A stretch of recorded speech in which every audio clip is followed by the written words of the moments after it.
झलक जाए छिचक जाए, हंडिया कस भात छलक जाए। आपसे जब कभी कोई मिले तो इतने खुश हो जाए, इतने आनंदित हो जाए, आपकी बातों से इतने आकर्षित हो जाए कि जिस प्रकार एक हंडी में भात अगर बन रहा है, चावल पक रहा है तो उफन के जैसे बाहर आ जाता है, वैसे ही आपसे कोई मिले तो उसका आनंद जो है उफन के बाहर आ जाए, इतने खुश हो जाए, ललक जाए आपकी बातों को सुनकर। जिस प्रकार हंडी में भात अगर पक रहा है तो वो उफन के बाहर आ जाता है, वैसे इंसान अगर आपसे मिले तो आपसे मिलने की खुशी में उसका जो आनंद चेहरा है वो बाहर आ जाए, आपको देखकर खुश हो जाए। मुंह गुगवास फुलावो झन, कोयलियस कूको बगिया मा, चंदास मन सुरूर कस्तन, जिंदगी महके फूल बगिया मा। भेटो तो हाथ ललक जाए, गुंगवावत मया भबक जाए। कह रहे हैं मुंह गुगवास फुलावो झन। घुघुआ एक पक्षी का नाम है। घुघुआ पक्षी जो है रात में निकलता है, दिन में उसको दिखाई नहीं देता, रात में दिखाई देता है तो रात को निकलता है। अन्य पक्षियों के साथ उसका मिलाप नहीं होता है, वो अलग ही रहता है, अकेला ही रहता है। परंतु हम क्या है, हम सामाजिक प्राणी हैं, हमको समाज में रहना है, समाज से जुड़े रहते हैं, समाज से हमको कार्य करना रहता है, प्रत्येक बंधनों से हम बंधे हुए हैं। समाज के बगैर हम कोई हमारा अस्तित्व नहीं होता, तो हमें घुघुआ जैसे नहीं रहना है। कोयलियस कूको बगिया में हमको मुंह फुलाकर नहीं रहना है, अलग नहीं रहना है। हमको कोयल के समान मधुर वाणी के साथ चहकते रहना है। इस समाज में, इस बगिया में, इस समाज में हमको आनंदित रहना है। चंदास मन सूरज का स्तन, हमारा जो मन है चंदा के समान रहना चाहिए, स्वच्छ साफ और सूरज के समान, सूर्य के समान चमकते रहना चाहिए। साफ स्वच्छ और चमकदार हमारा मन और तन होना चाहिए। जिंदगी महके फूल बगिया में, हमारा जो जीवन है फूलों के समान इस संसारिक बगिया में चमकते रहना चाहिए। हमारा जो मनुष्य योनि है वो एक सामाजिक योनि है। इसमें हमारा जो अस्तित्व है, सुगंध, फूलों में जिस प्रकार सुगंध रहता है वैसे ही महकना चाहिए, ताकि हमको सब पसंद करने लगे, हमारे बातों को सब पसंद करे, हमको देखे तो आनंद से भर जाए।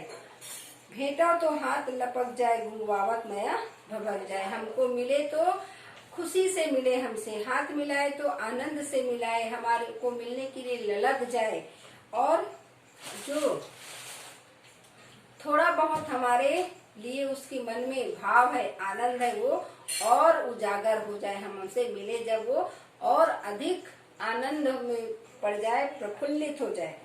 गुंगवावत मया कह रहे हैं कि थोड़ा थोड़ा आग जब हम जलाते हैं तो हल्का सा गुंगवाना बोलते हैं, थोड़ा थोड़ा उसमें धुआं रहता है, जला नहीं रहता है।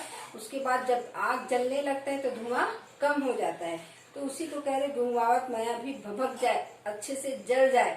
तो जिस प्रकार उसमें थोड़ा सा जलाए, धुआं निकले, धीरे धीरे सुलगने लगता है, फिर उसके बाद अच्छे से जलने लगता है, धुआं समाप्त हो जाता है। तो उसी को कह रहे हैं कि जब आपसे कोई मिले, भेंट वार्ता करे, तो उसके अंदर धधक रहा है थोड़ा बहुत प्रेम है, वो बढ़कर बढ़ जाए, और अधिक फैल जाए। भुइया के पीरा ला समझो, धरती के हीरा ला समझो। धरती काबर आकाश ला नापत हो, मीरा के पीरा ला समझो। कोरा में लाल ललक जाए, बिसरे मन मया छलक जाए। कह रहे हैं कि भुइया के पीरा ला समझो, ये धरती जो हमारी माता है उनका दर्द भी हमको समझना चाहिए। धरती के हीरा ला समझो, हम धरती के दर्द को हमको समझना चाहिए, क्योंकि धरती हमारी माता है। हमको इसके प्रति अपना कर्तव्य निभाना चाहिए, क्योंकि वो हमको देती है, हमसे लेती कुछ नहीं है। तो हमें भी उनके प्रति अपना कर्तव्य निभाते रहना है, क्योंकि धरती माता जो है देती है, लेती कुछ नहीं है। अपने पुत्रों को सिर्फ समर्पित करते जाती है, हमसे कुछ लेती नहीं है। हमको उनको समझना चाहिए। काबर आकाश ला नापत हो, मीरा के पीरा ला समझो। कह रहे हैं हमको आकाश धरती और आकाश के बीच की दूरी को हमको नापना नहीं है, वो व्यर्थ है। धरती और आकाश के बीच की दूरी को नापना व्यर्थ है। हमको जीवन के वास्तविकता को समझना है, उसके प्रति अपना ललक दिखाना है।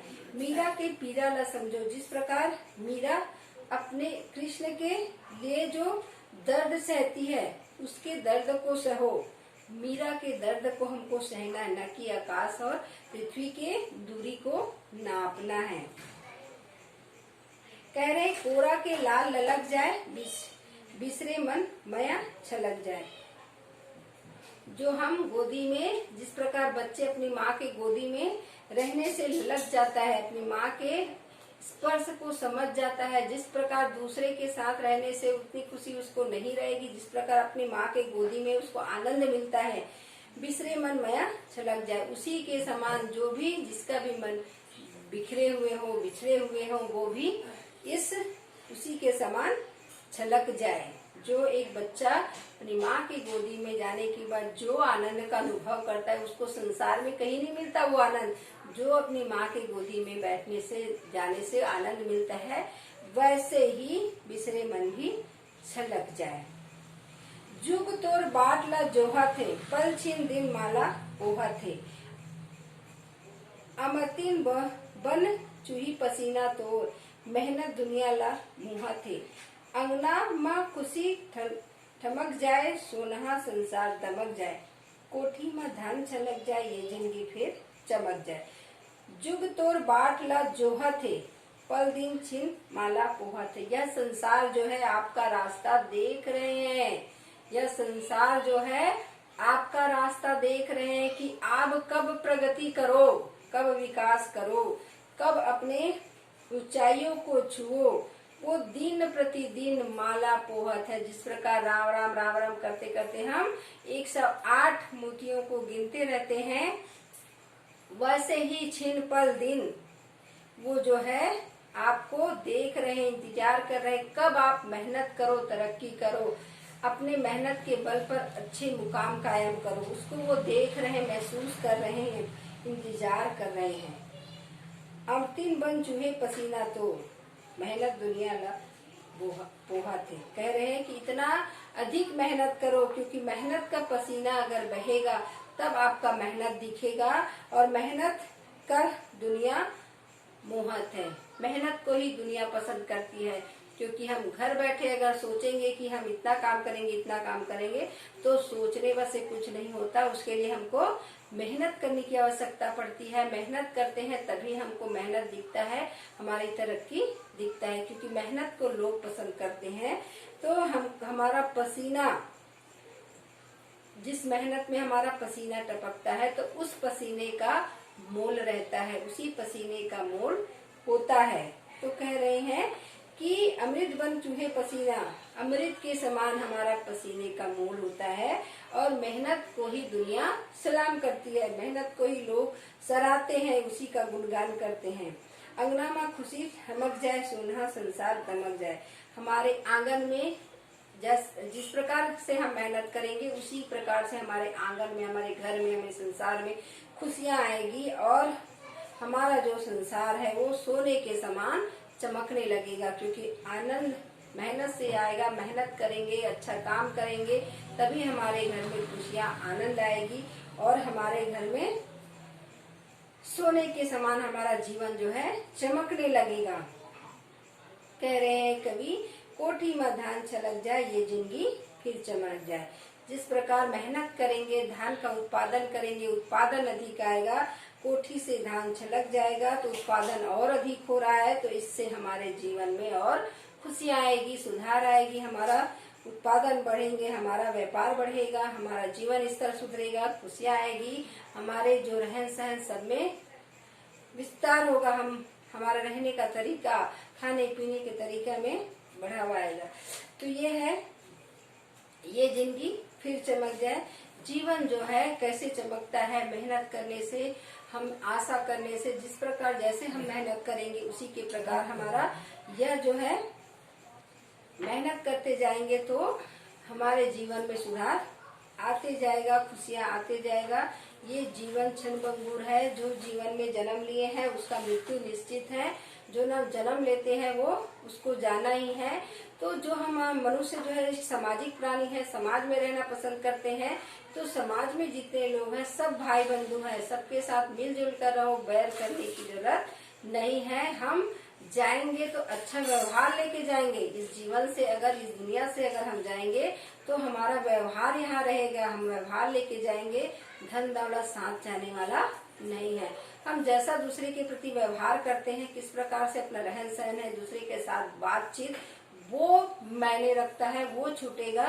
धन दौलत को हम लेके नहीं जाने वाले हैं। धन दौलत कितना भी कमा लो, आपका व्यवहार यहाँ रुकेगा।